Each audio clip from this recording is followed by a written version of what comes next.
She has served the Hellenic government in several years in various duties. She's the Minister of Social Cohesion and Family. Actually, she's in Argolida, accompanying the Greek Prime Minister. They pay a visit, and this is why she cannot be in person here. But we welcome her. Κυρία Υπουργέ, δεν ξέρω αν με βλέπετε. Καλημέρα, ναι, και σας βλέπω και σας ακούω. Καλημέρα. Καλώς ήρθατε. Καλώς ήρθατε ή ήλθατε, όπως το λέμε. Σας ευχαριστούμε πάρα πολύ. Καλή επιτυχία στην Αργολίδα και είμαστε έτοιμοι να ακούσουμε την ομιλία σας τη σχετική. Σας ευχαριστώ πάρα πολύ. Ευχαριστώ πάρα πολύ και συγχαρητήρια για την διοργάνωση και την υποβοήθηση αυτού του πολύ σημαντικού event.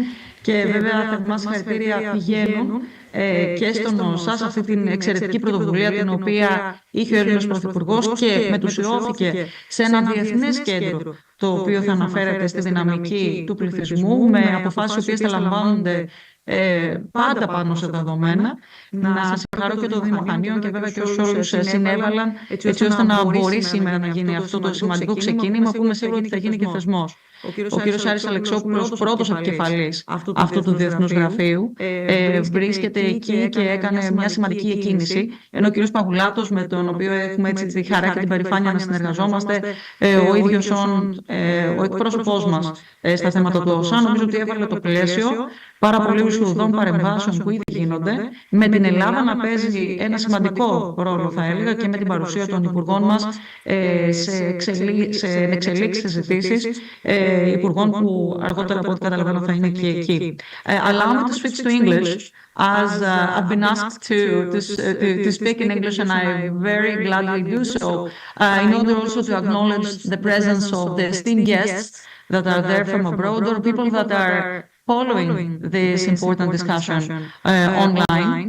And I wish to greet everyone, and of course everybody who is there, excellencies, members of parliament, members of local administration, regional administration, and experts that are there, apart from the other members of government and policy hierarchy.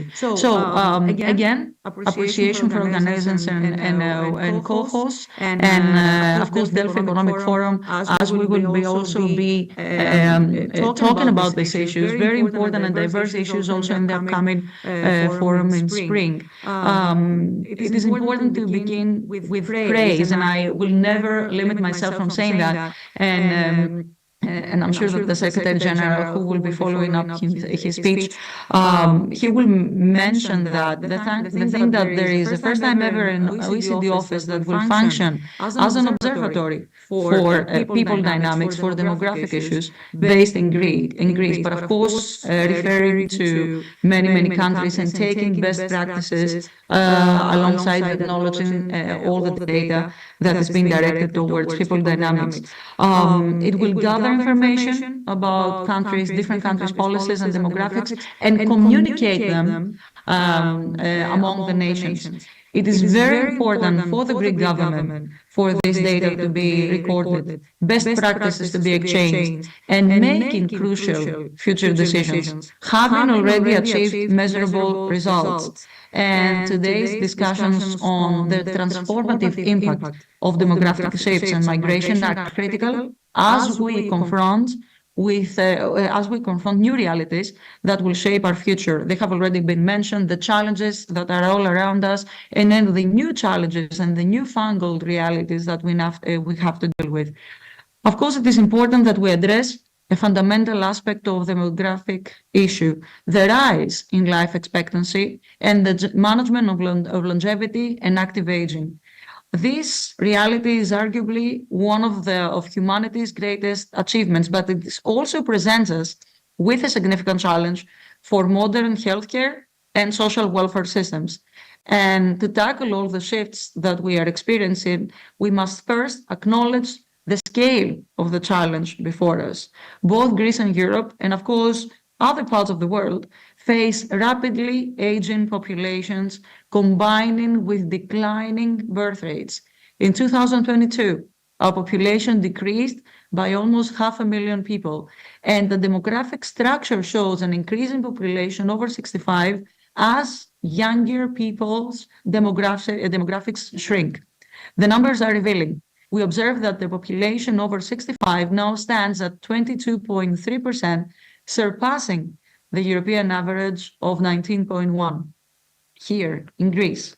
Naturally, this is a trend that we expect to see expand further in the coming years, with the 65 to 75 age group projected to reach around 600,000 people. Beyond the numbers, these shifts actually reflect broader societal trends. Many Greeks today delay starting families, often prioritizing career advancement or education. Acknowledging and recognizing these challenges, our government has taken decisive action by establishing the newly established Ministry for Social Cohesion and Family Affairs, which I'm proud to lead as the first minister of this ministry that the Prime Minister himself decided to initiate, with a mandate to address democratic shifts and foster an inclusive and supportive society alongside all the other competences that our very people-centered ministry is already managing. After months of dedicated effort, we presented our first ever National Action Plan for Demography to the Ministerial Council in September, and we are now in the critical phase of public consultation. We are very proud that we were the first European member state to introduce an action plan right after the initiation of the effort that was made by the European Commission and former Commissioner Dubravka-Šuica, and presenting the European Toolkit for Demography late 2023. Now, in our action plan, the Greek action plan, with approximately 100 targeted actions of about 20 billion budget over the next 10 years, this plan represents a coordinated response developed with contributions from ministries, academics, stakeholders, and of course the public. The elderly, one of our very important pillars, it prioritizes, of course, Greece's aging population as we strive to ensure fiscal sustainability with accessible long-term care. We're developing a unified strategy for long-term care reform, supported by technical assistance instrument to promote healthy and active aging. Now, people in the 60s, we feel that they're very young and they can still contribute a lot. The idea of the withdrawal of work and life is outdated. They're productive, vigorous, they expect incentives to participate alongside the younger population. And together with the European Commission, we are developing programs for digital training, workforce reintegration, and engagement in volunteer activities. And of course, a very important initiative that was taken by the Greek government that legislated provisions allowing pensioners to re-enter the workforce without losing their benefits. And take note, I'm sure that Minister Keramees will refer to that, more than 192,000 pensioners have returned to contribute to their economy. A very important pillar, another second important pillar from our action plan, strengthening the workforce, youth participation, with migration, another core conference topic, it is often seen as a potential solution to workforce shortages, but it cannot be the sole response, of course. When it comes to strengthening the workforce, a balanced approach is required. Now, we see that, and we shouldn't overlook the fact that a lot of young people left the country back in the days of the economic crisis, and there is a notable progress with the return of about 300,000 people that came back to build their lives back in our country. And this momentum motivates us more to work with even harder to encourage more young individuals and scientists to come back.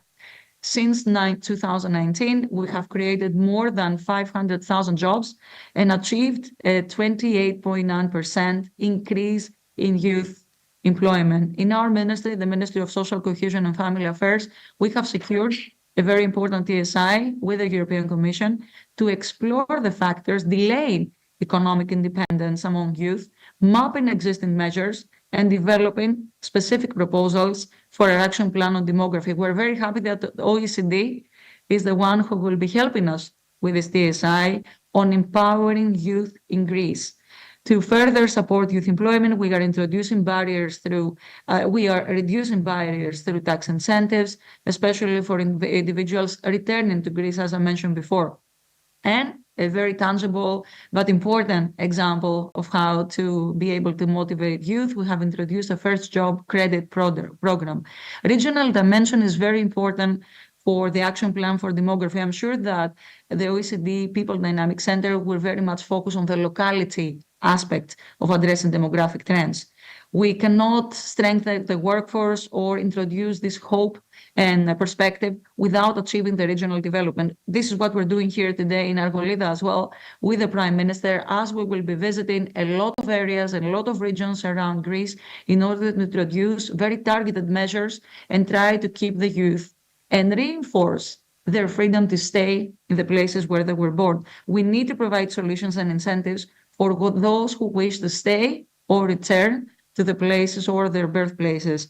Now, we will target the specific needs for each region in our ministry as well, as we're now introducing with the European funds, the implementation of 13 regional action plans on demography.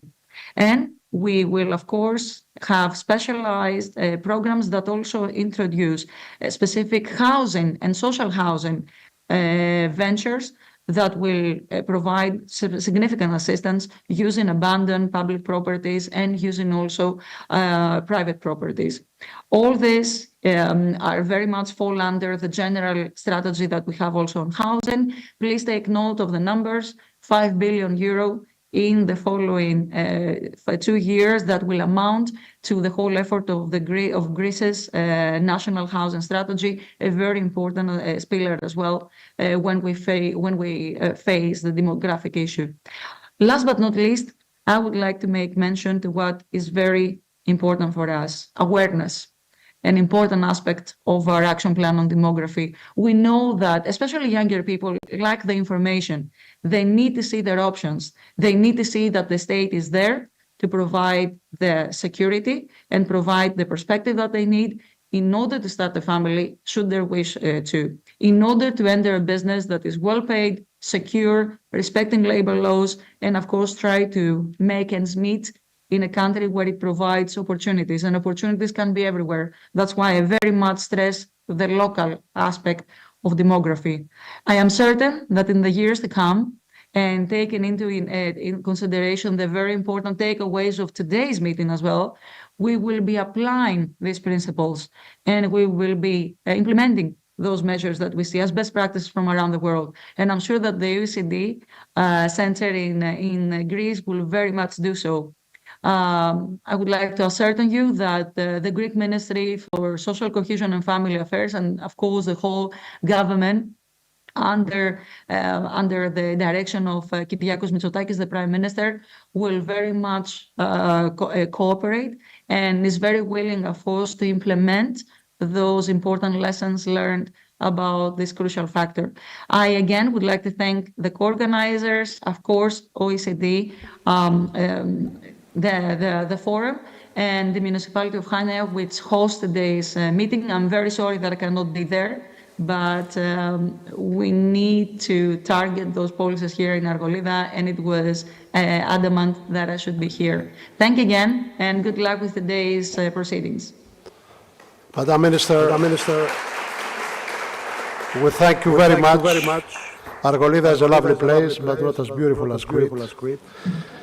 And actually, the Minister does an unbelievably good job. She has a stamina, she has a drive, and she does very important work at her ministry. We thank you very much for this video communication.